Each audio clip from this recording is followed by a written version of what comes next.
దండుకోవటం, సోకులకు చేసుకుని తిరగటం తప్పితే ఈ సంవత్సర కాలంలో ఈ తెలుగుదేశం పార్టీ వీళ్ళ ముగ్గురు కలిసి సాధించింది ఏమీ లేదనేది మీ ద్వారా తెలియజేస్తుంది.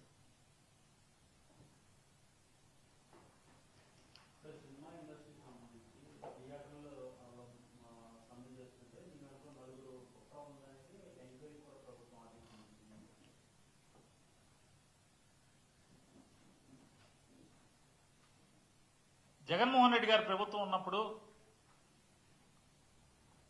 ప్రజలకి తక్కువ రేట్లకే సినిమా చూడాలి, లేదా నిర్మాతలు హీరోలు అన్కంట్రోల్డ్గా ప్రజల్ని లూటీ చేయకూడదని చెప్పని ప్రభుత్వం టికెట్ రేట్లను నియంత్రిస్తూ ఒక జీవో తీసుకొస్తే సాక్షాత్తు